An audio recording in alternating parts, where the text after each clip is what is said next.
I'm doing some work on the cabinet now, and as I mentioned in part one technique I've had some luck with is just going right in with some sandpaper and a good flat sanding block. This is a cork block, and lightly sand the surface down until most of the flaws are gone. So what I'm sanding off is lacquer, and lacquer does get kind of a yellowy tinge over the years, so that's what's coming off right now. Now if the color, start to really see some color to this, in other words if this color changes, that means I've gone deep enough I'm actually taking color off. And that's a problem because when this technique works, I'll be clear coating over it. So the idea is to sand it just enough to get the worst of the blemishes out, but not take any color out. Now I think I'm going to run into trouble here where moisture really got underneath the finish and stained the wood, I suspect, under there. I think if I stripped this thing down, I would have some stains here, and there are some techniques you can use to get stains out of wood. Barring that, I think there's only so much I can do, but I am curious to give it a try because it's something quick and easy to do. Simply sand this using 320 grit, clean it off with a good microfiber cloth, and then clear coat it and see what you get.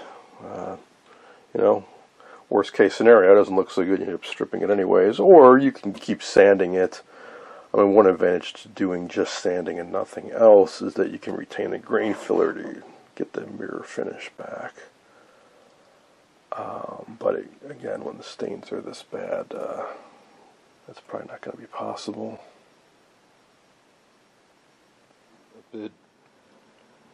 I've done a bit of sanding on this front edge. It's definitely feeling considerably smoother. I can tell I've sanded out quite a bit of the scratches. However, blemishes do remain, that's for sure.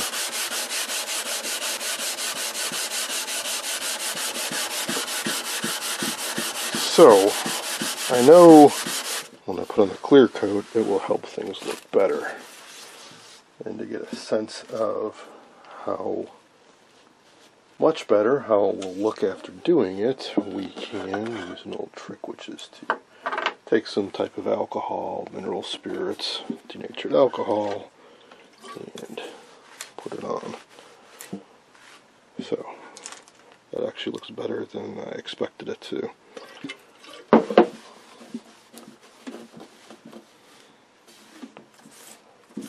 Quite a bit better. The stains that seemed so unsightly are barely even registering. It's pretty even color too. I mean, I thought, in some areas where I sanded a little bit more aggressively, the color might be lighter or something, but no, actually that I can live with. One thing I'm curious about is what appears to be a water stain back there. How will that turn out? I haven't sanded there yet, so do a little bit of sanding over that area, and then see. And while I'm at it, I'll start working on this area too, which is the absolute worst. Now, thankfully, it's towards the back of the TV, just about the least visible part of it.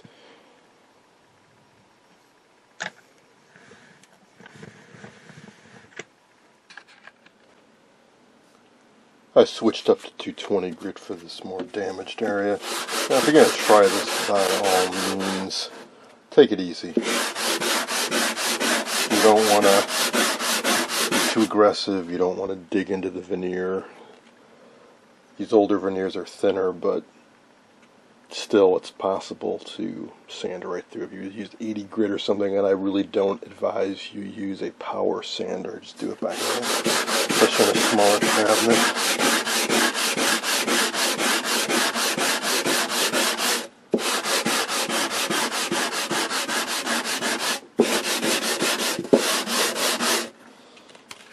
Do a little 220.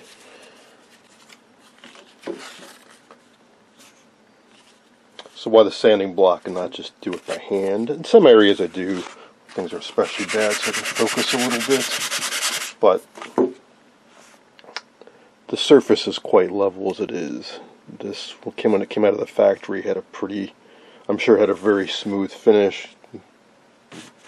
They used grain filler back then, which fills in all the pores of the wood, put on layers of lacquer, may or may not have been hand rubbed, but for sure it was a very smooth finish. So unless the cabinet has really gotten warped or water damage or something like that, it's still going to be quite level and quite smooth, at least the underlying veneer. So I want to use a sanding block to maintain that really smooth finish. I don't want to introduce some waviness by sanding unevenly. And when I spray on new lacquer, well, there's a few things you can do. One, if you really want to, you could just slop a bunch of lacquer thinner onto this, and it would actually kind of melt the old finish up a bit and level it out a little bit. They've also got some specialty lacquer that's got extra solvent, which can help soften up the old finish, and new finishes bind into it. Also, they have stuff that's got heavier solid content you can spray on, which will help fill in the voids and sand it down level. There's only so much you can do, though. I was reading up on the chemistry of this a bit. I used to think that, oh, you can just melt the old lacquer and it'll just be like new and put fresh lacquer on top of it. No, I mean, this is kind of a polymer kind of action, and the finish does degrade over time, and there's only so much you can do to kind of freshen up the old lacquer. If it's got a lot of crazing, it's still kind of at that state where it wants to kind of break down, and you can try to sort of melt it and put fresh lacquer on it, but it's probably going to still be crazing underneath, and eventually it'll get into the upper layers. But this is certainly worth trying, and if nothing else, it's a very quick way to preserve what's there, and down the road get around to refinishing it. Because in some areas, if the finish is gone or been compromised and anything spills onto this, you can get down into the wood. Part of the finish is not just to make it look nice, but to protect the wood. So just by kind of sealing everything in, you're going to accomplish that, and it will definitely look better.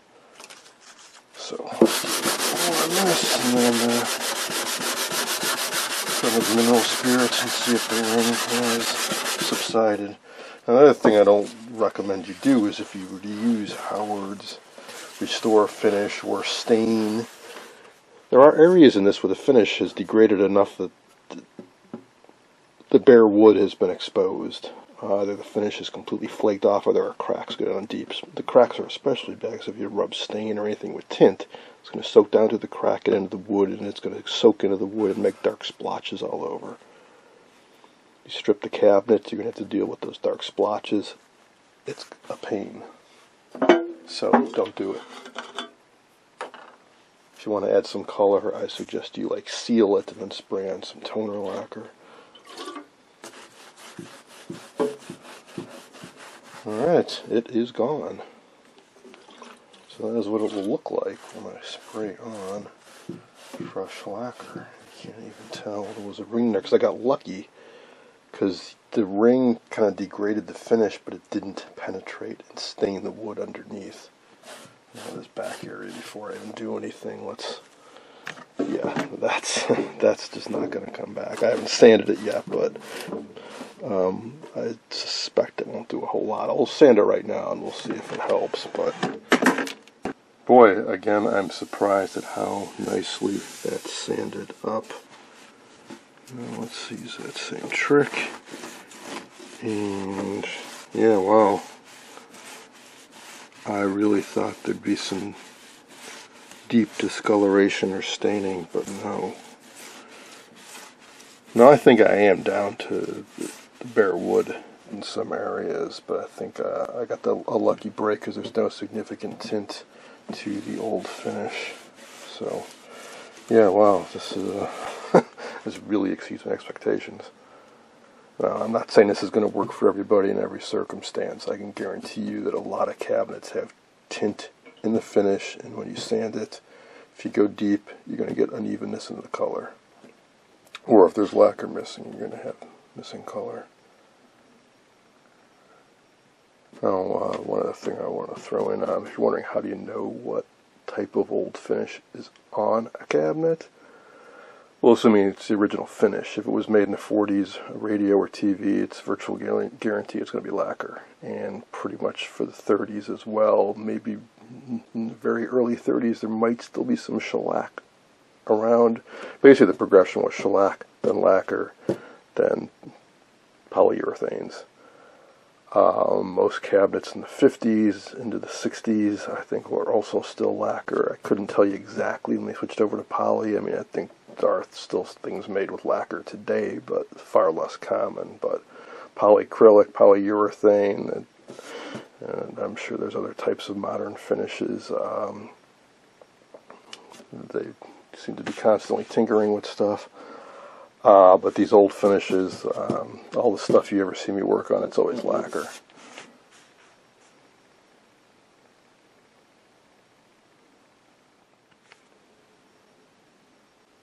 Now for what will be the most challenging bit is the front. I want to have a much lighter touch on this. I would really like to preserve these decals if at all possible, because it looks like they're in pretty good shape, faint as they are. Contrast. Well, you know, scratch that. Nope, they're gone. They're obliterated. That one's alright though. Well, a little bit gone here and there. Well, like I said, reproduction decals are available for this. It's not the end of the world, and I can see there's some finish completely gone there. Oh, these feet are in a little bit worse shape than I realized at first. There's some veneer. I didn't realize they were veneered. I thought they were just solid wood, but now they veneered the front here, and there's some gone. Here it is after a few minutes of light sanding with 400 grit. Especially careful around the decal. None of it got lifted. Got rid of most of the surface defects. Again, there's only so much you can do with this technique. So when you get down here where it's the power volume knob, where it's a ton of use, and knob ground all the way through the finish down to the bare wood, there's nothing you can do. If this had been heavily toned, like with a red mahogany or something like that, it'd be very visible there, and this isn't going to, this technique won't do anything. I'm just going to be clear coating this. But if the finish is in halfway decent shape again, it's the quickest, easiest way I know of to spruce up a cabinet. And the other bad thing about when you get finish loss is it exposes, like down to the bare wood, it exposes the wood to the environment, and it often discolors the wood. So when I clear coat this, I'm just going to be sealing in that discoloration. Again, that's why I do not recommend you just grab a can of Howard's Restore Finish or Stain, because those colors, if there's areas where the finish is gone, will soak right into the wood, and you'll get like a bloom out as the wood absorbs the pigment. And then you clear coat it, and it's going to get sealed down in there, and I don't recommend you try that. So the front's going to be the most tedious parts, especially something like this, because you always want to sand with the grain, and the grain's going this way, so you just little short chops back and forth. It's a little tedious. You can't go this way. And then this is inset with this frame, so doing it in here, I'm just going to do a minimal amount. Here's how the top's looking after complete sanding and one clear coat. I'm going to do some more sanding and more coats until I'm completely happy with it. And yeah, it looks remarkably better. And I gotta say, in hindsight, there very likely was a little bit of tint in the finish. It'd be very unusual if they didn't. Two reasons. One, to maybe enhance the color of the wood you're using, but also to tie it together. Especially when you've got like solid wood on trim and then veneer. It's very typical, be it anything made out of wood really, a cabinet, radio, TV, what have you. If you put a little bit of tint in the finish and spray the whole thing with it, it kind of ties it all together a little bit. But this is one of the few exceptions where I'll say I think it looks pretty good without any type of stain or tinting to it. I'm sure we've all seen radios for sale on eBay that say they've been refinished. All I did was completely strip it down and then clear coat it, and they look terrible because they got different types of wood and it's mismatched and it's too bright looking. It just looks wrong. But this looks quite nice. Also, I think I got to correct myself here. I always thought that this cabinet was maple, which would have been very, very unusual. But now that I've really been able to see the wood grain up close, without any finish on it, or not much finish after it was sanded down and got most of the old finish off, I think this is mahogany. Just a very light type or blonde mahogany. This front, though, this may very well be maple. It certainly is pretty. And this grain, well, of course, this is cut different than the way the veneer would have been sliced. But the mahogany I have seen where I've got solid stock of it didn't look like this. It didn't have pronounced grain. I mean, I suppose it could even be oak, maybe. But maple's common enough. It seems like that's a pretty good possibility, and the color looks right too. Anyways, now onto the sides, which I thought looked miserable, but now that I saw how much the top cleaned up, I'm expecting similar things for the sides. And I gotta say, in the end, this didn't quite go the way I expected, in that I did end up sanding off most of the finish. There were just too many scratches, too much discoloration, and it looks so much better the more I sanded off that I basically sanded off the finish and retained whatever type of sealer and grain filler for the most part. So just after a clear coat, the grain is pretty well filled in. I'll do more light sanding, a couple more coats, and that'll probably be about it. So on to the sides.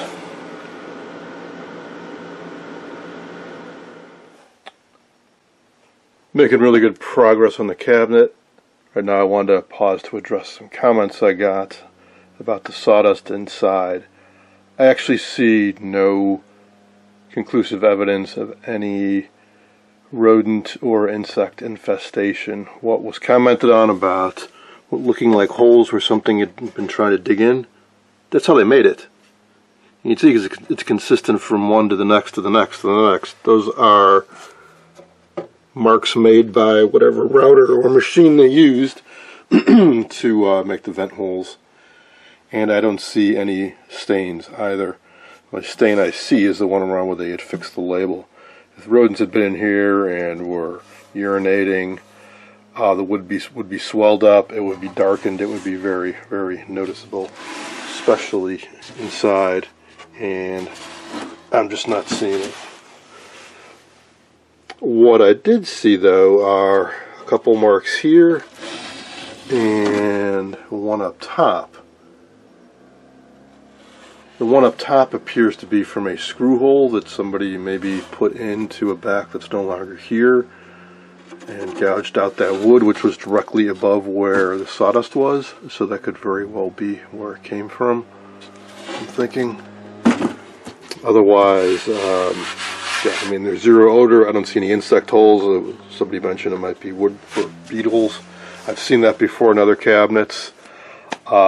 Everything's just looking great to me, so I really don't think that's what happened or any concern. And these blotches, that's goo. That's from the power transformer most likely, or electrolytics, or the wax capacitors. Now, as for the cabinet, top completely done, ready for the final finish. And I decided I am going to give it a little bit of color. Now, it'll look darker than this one. I'll give you a little preview, just put a little moisture on there, so that's more like what it would look like with some clear coat on it. But I want to give it a little bit more color, because I can see the areas where I did not strip it off, like around where the decal is, or down here. Some of that is age, but some of that I'm pretty sure is pigment. So I'm going to throw on a little light golden oak toner lacquer. I rarely use stain, mainly for the reason they didn't use it very often back then, because it takes a long time to dry, and also it can be difficult to get consistent color between, say, veneer versus solid wood.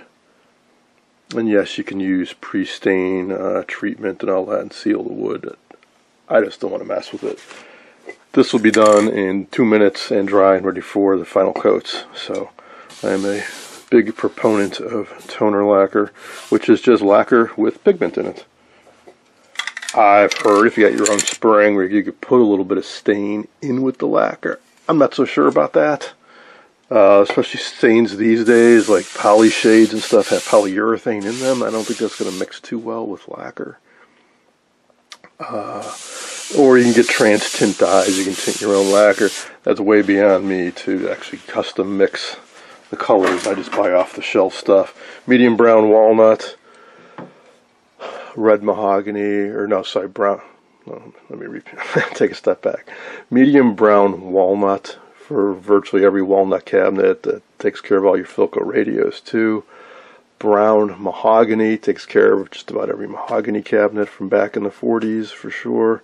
And then from specialty cases, maybe some dark walnut, extra dark walnut, or in this case, light golden oak, which I used on a blonde Motorola set with veneer, not too dissimilar to this. Just going to give it a real nice yellowish brown tint to it. Got all the grain is filled in, surface is super smooth, so I again am very surprised and pleased with how well this cleaned up. Even the sides, got to do a little bit of sanding on this, but virtually every blotch and blemish came out, and there are just 1 or 2 veneer chips that I'm just going to leave. And I know refinishing is controversial. This I thought was just looking so horrible, and it's such an easy refinish task that why not? So as far as when I talk about grain filling, here's an example, just because there's some sawdust residue on there, or sanding residue. You shouldn't be able to see that. Those are grain pores that are not filled in with anything, except right now with some sanding dust. Professional finishes, they fill that in and leave you with a perfectly smooth finish. You can buy commercial grain fillers, or in this case, because most of it is still there, I've just been putting on that sanding sealer and sanding it down after about 4 coats and some light sanding. It's like on the top, it's completely filled in.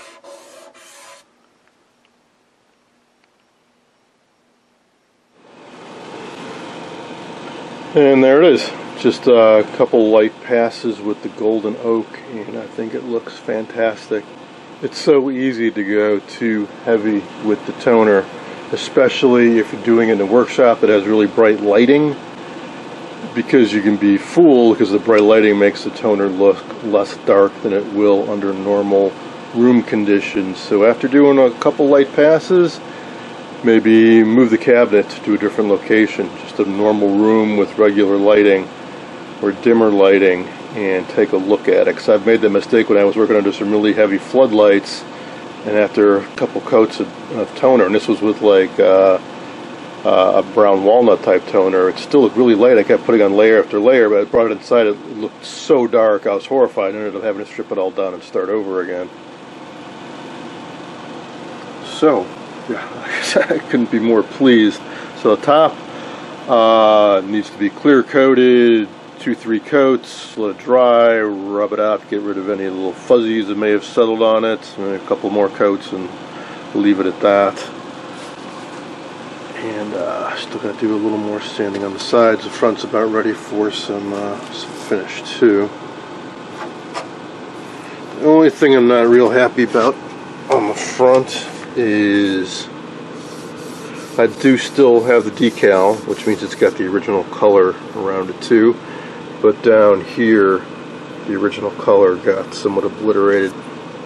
When it's got some finish on it. It won't look quite so noticeable, but it is a little bit lighter along the bottom edge.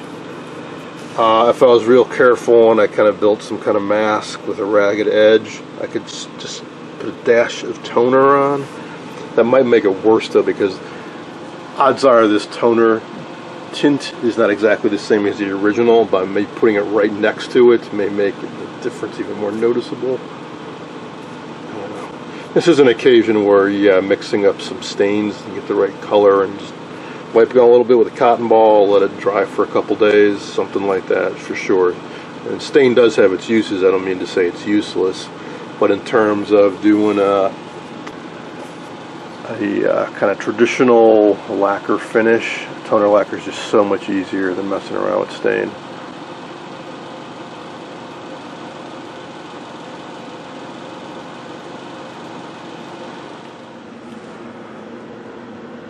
Cabinet's coming along very nicely. In fact, it's just about done. A little bit of dust here because I did some light sanding. So I thought I'd do a little recap. I was thinking, I've done some refinishing videos in the past showing this technique, so why go into it again? But then again, it's been a few years, so why not? So my initial thought was to lightly sand it and then just clear coat it. But when I got into it, two things happened. One, I realized that the finish was more degraded and there were some stains, and just a light sanding just wasn't going to cut it, not if I wanted it to look halfway decent. Also, the more I sanded, the better it looked. I thought I'd have to use some kind of bleach or something to get that splotch out of here, or that ring. I didn't have to do anything except some light sanding. And yeah, I did sand away most of the finish, but I did retain at least some of the grain filler. So it's not perfect, but it is pretty darn filled in. And I'm not done yet. So to recap, sanding, 220, then 320, then sanding sealer, and more rounds of 320 and sanding sealer. I took about 4 applications with sanding between to get this to where the pores were pretty much completely filled in. Then a final past 400 grit, and then a dusting of, of light golden oak toner lacquer. 2 quick, consistent passes. By consistent, I mean just kind of like pass by about a foot away, 3-4 inches apart to give a good even coating, and then a third final just kind of dusting just to blend it in. So the easy thing to do with toner lacquer, if you just do one pass, is you're going to get stripes. Depending on how far apart you have your passes with the spray can, how far away you are, how slowly or quickly you move. So I try to do at least 2, and when I do one, say I start right at the edge, the next one I'll start a couple inches over, which will minimize it, and then that third one is just kind of from further away, kind of a dusting to sort of blend everything together and make sure you're getting all the nooks and crannies. Alright, so after that, couple layers of gloss, and then I'll sand it down. For the final pass, I'm going to use semi-gloss. So the thing about semi-gloss and gloss, or satin, so to make semi-gloss or satin, they add stuff to gloss, flattening agents, basically some cloudy fine material they mix in with the lacquer, so you got to make sure you shake it up good. Gloss, yeah, it's got a rattle ball, but I don't think you really need to shake it up all that much, because there's really just the solvents in the lacquer itself. So if you want to try to fill in some defects, you're going to do a few rounds of sanding. Do that all with the gloss. The thing about the semi-gloss is, because it's got cloudy material in it, if you have any variation in depth, the finish is going to look weird. It's going to be cloudier or more, well, more semi-glossy in some areas and glossier in others. Conversely, if you do gloss and then semi-gloss, and then you do some sanding and you sand through the semi-gloss, just in some areas, you're going to have some areas that are shinier. So if you're going to mess with semi-gloss at all, I advise you to get your surface really in as good a shape as you can, and then maybe do the first couple layers in gloss and make sure you get all the defects out, and then do some final passes in semi-gloss and do your best possible job you can, so you don't have to do much touch-up or sanding or any of that. And if you're really lucky and you're really good with a rattle can, the temperature, humidity are right, and you apply it just right, you can get a darn near perfect level orange peel free finish.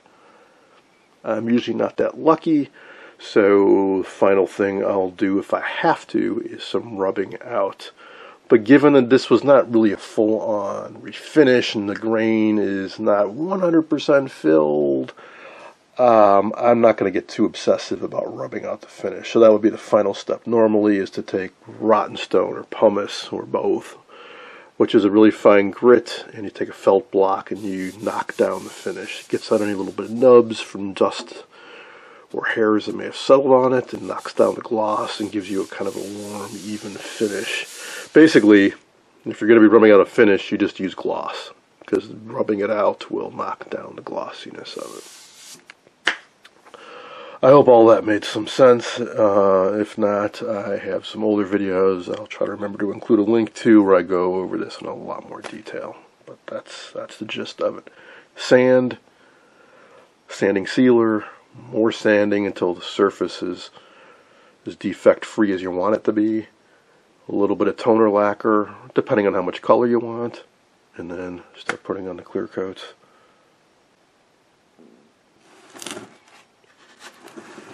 And as far as the decals go, the Admiral came out quite admirably.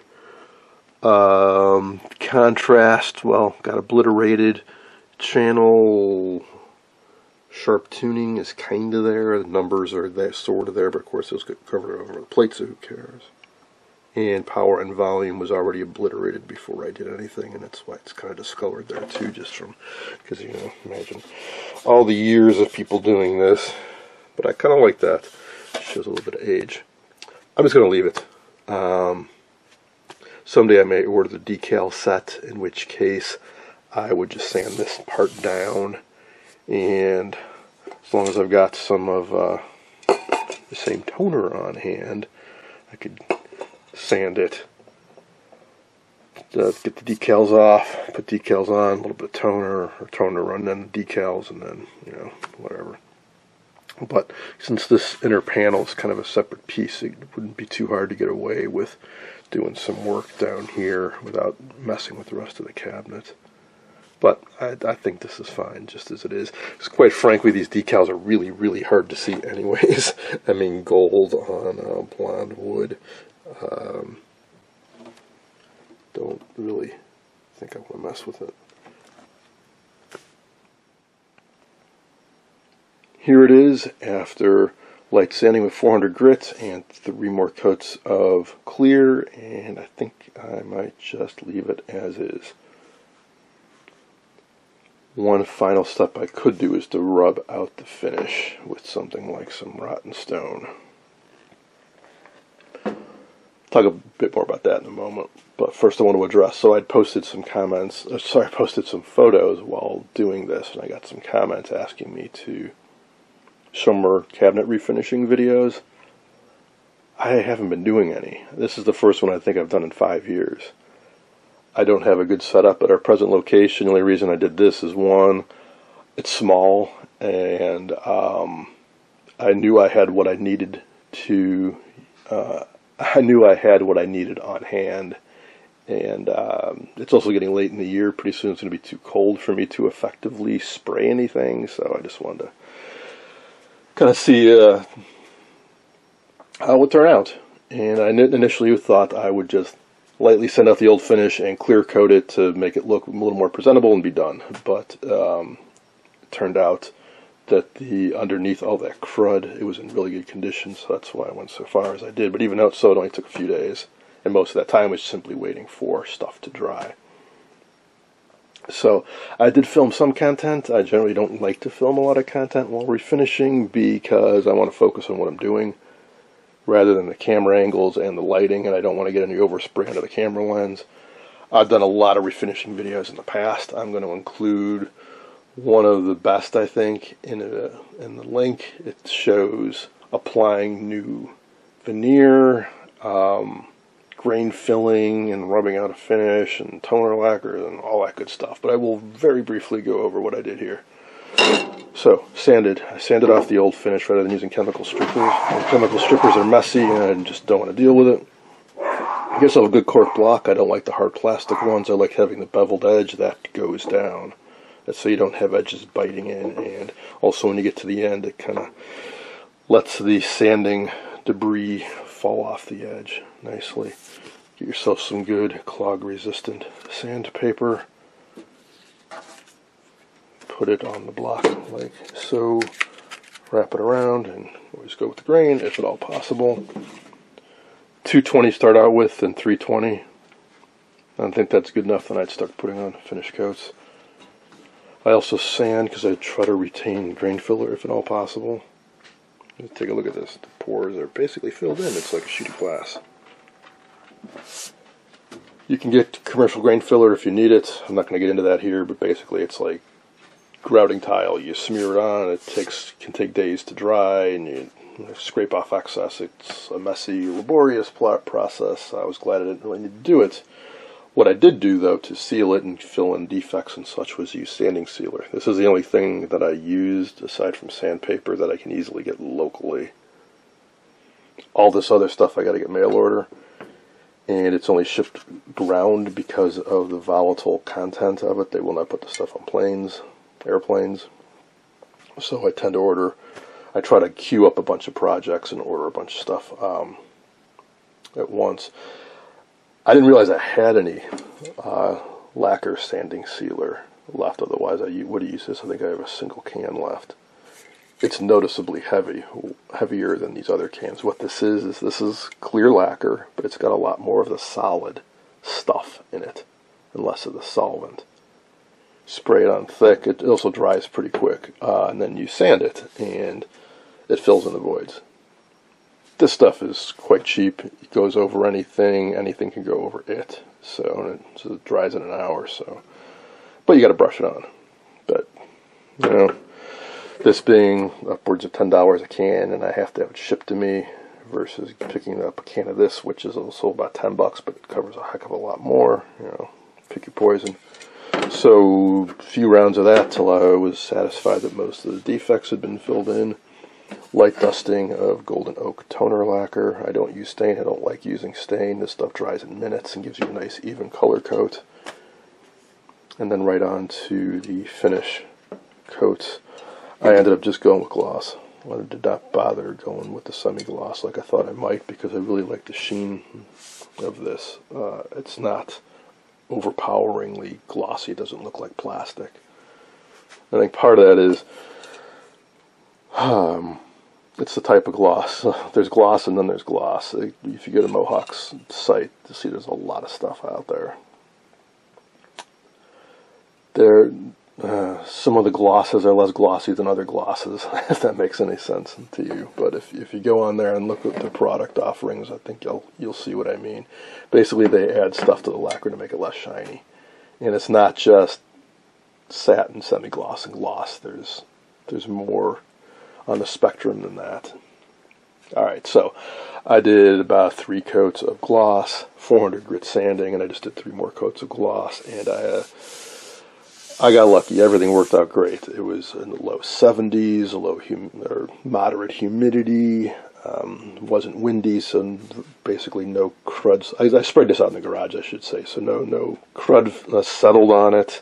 I didn't have any runs or drips. Well, one difficulty you may have with spraying something like this is overspray, drips and runs, or orange peel. Using rattle cans and avoiding all of that and getting a great finish takes practice. I don't have any magic tips for you. Other than this technique, I'll describe a bit to you and what the problems are. So, pros and cons of lacquer. Pros: it is crystal clear and doesn't yellow, or it may, but it takes decades. It sets up very, very quickly. It's easy to sand. It looks great. However, downsides, it's not the toughest finish. It's not all that water resistant. But it's easy to touch up. And spraying, well, it dries quickly, but it also means you got to be careful when you're spraying it, because if you go too light or too quickly, it gets a dusty, rough finish, because it's like drying as soon as it's hitting the wood or shortly thereafter. So you think you might overcompensate by that by going slower, getting closer, and then you get drips and runs. Or orange peel, which is kind of in between, where the droplets are not, it's not a fine mist. It's moist enough, there's enough solvent that it clumps up a little bit, but not enough solvent that it flows out evenly. I hope that makes some sense. If you had your own spraying rig, I don't have any intention of getting one anytime soon, but if you have your own spraying rig, you can mix in more or less solvent, and you have more control over that, and the nozzle heads tend to produce a better spray than these do. But Mohawk has been doing this for a long time, and they have they mix this stuff up, and they use a spray nozzle such that generally it works pretty well. So as far as the actual spraying process, I do a quick light pass to kind of prep the surface and get some solvent on there. So kind of like a foot away, and then I'll move it over about 3 inches and go about this speed. Then I'll go slower and space my passes less far apart, and I'll do 2 more kind of like this, again about a foot away. And I'll do the top first, then I'll do the sides. Same deal, light pass and then 2 more passes. But when you do the sides, what's going to happen? You get to the top, you get overspray, and it's going to settle on this. And if it was a really hot, dry day, this would have already set up, and that overspray would land on here to make this feel like sandpaper. So that's why it's good to do when it's a little bit cooler. You don't want to go too cool, or the stuff will take too long to set up, and inevitably some dust, some hairs, a bug or something is going to land on it and get embedded, and then you got to sand that out and put on more coats. But inevitably there will be some overspray. So what I'll do is I'll do the top, I'll do the sides, I'll do the trim, which can be tricky on this because you got various angles, so you do the best you can and kind of go in and around, and never stop moving, because that's when you get runs. Better to do some light passes and maybe do a little sanding later than having too much on there and have it run. The final thing I'll do after I've gone over the whole thing is go over and do a light pass on the top to try to melt in any of the overspray on the top. Because if you do it so the cabinet's up like this, when you spray the top, you really don't get any overspray on the sides, because it'll just kind of go off and gravity will pull it down. It's when you do the sides, you get the overspray going on at the top. And same with the front. That's basically it. So at this point, you could just leave it. Period. Done. Never touch it again. Or you could rub what they call rubbing out the finish. Take a fine abrasive like this rotten stone.